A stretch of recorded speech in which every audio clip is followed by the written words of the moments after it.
नमस्कार आप सभी को। उम्मीद करते हैं आप सब अच्छे होंगे, स्वस्थ होंगे, अपने पढ़ाई में मस्त होंगे। एक सवाल बराबर आपके द्वारा पूछा जा रहा है कि सर रिजल्ट कब आएगा, रिजल्ट कब आएगा। तो देखिए, रिजल्ट आपका अप्रैल के लास्ट में ही आने वाला था, लेकिन किसी कारणवश से उसको रोका गया है। अब वो कारण क्या हो सकते हैं? वो कारण असम और बंगाल का चुनाव भी हो सकता है, जैसे कुछ राज्यों में चुनाव थे, और कुछ कारण उनके निजी भी हो सकते हैं कि जिसके वजह से रुका हुआ है। लेकिन बहुत लंबा ये रिजल्ट नहीं रुकने वाला है। जहाँ तक संभावना है अगले हफ्ते में ये रिजल्ट हमें देखने को मिल जाएगा।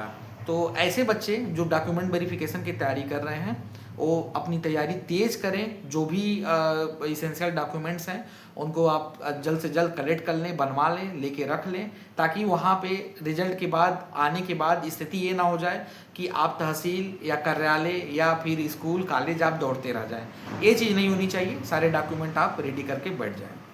अब एक बात मुझे खटक रही है, मेरे मन में था तो मैं सोचा मैं बोल दूं आपसे, क्योंकि आपको मालूम ही है कि मैं कोई बात छुपाता नहीं हूं।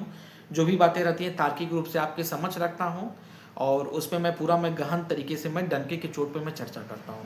देखिए, बात यह है कि जिस तरह से बंगाल में अभी नेरेटिव हमें देखने को मिला, ठीक है, चुनाव को लेके, हालांकि मैं किसी पार्टी का नहीं हूं, ना मैं पार्टी विरोधी हूं, ना मैं किसी पार्टी का हूं।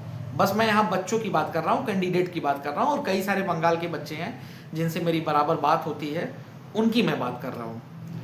मुझे एक चीज़ वहाँ पे ये खटकी कि जिस तरीके से ओबीसी सर्टिफिकेट बच्चों के जारी किए गए थे बंगाल में, फिर उन्हें रद्द करके फिर उसके बाद दोबारा उनका जारी किया गया, और अभी भी क्या है कि बराबर सर्टिफिकेट उनके जारी नहीं हो पा रहे हैं उस तरीके से जिस तरीके से होना चाहिए।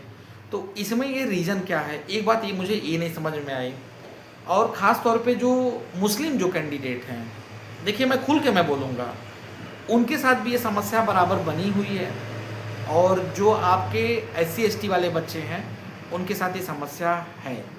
तो क्या ये हो सकता है, क्या इस बार ये हमारे इसका जो डॉक्यूमेंट वेरिफिकेशन होगा, तो बंगाल के बच्चों को थोड़ा सा और भी मतलब तेज करके उनका डॉक्यूमेंट वेरिफिकेशन किया जाएगा?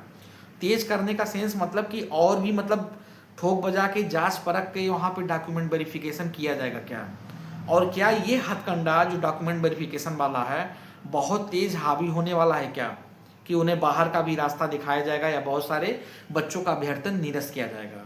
अभी इस पे कुछ स्पष्ट नहीं है, लेकिन जैसा जो समीकरण बन रहा है और जैसा सिनेरियो मुझे दिखाई दे रहा है, मुझे ये लग रहा है कि पक्का बंगाल में कुछ कैंडिडेट के साथ लोचा देखने को मिलेगा। जैसे बहुत सारे ऐसे भी कैंडिडेट हैं, उसमें उनका सर्टिफिकेट बन के भी उसके बाद ख़त्म हो गया, खारिज कर दिया गया, फिर दोबारा बनाने के लिए वो दौड़ रहे हैं, तो अभी तक भी उनका बन नहीं पाया है। तो कई सारी चीज़ें ऐसे आ रही हैं। अब इसमें क्या है, अब वो वक्त डिसाइड करेगा कि वक्त पे वहाँ पे क्या दिखाई दे रहा है। अगर आप बंगाल से हो और ऐसी अगर समस्या आ रही है, तो आप मैसेज करके आप बताएं कि ऐसी समस्या आपके स्टेट में है या नहीं है, या ऐसा कहीं आपको दिक्कत हो रही है कि आप जा रहे हो तो वहाँ अधिकारी साइन नहीं कर रहा या बना नहीं रहा है, या आपको सीधे बाहर कर दिया जा रहा है, या आपका एप्लीकेशन बार बार रिजेक्ट हो जा रहा है। ऐसी समस्या आ रही है क्या? अगर आ रही है तो कमेंट बॉक्स में आप लिख के आप मुझे बताएं। आज के लिए इतना ही। बहुत बहुत धन्यवाद।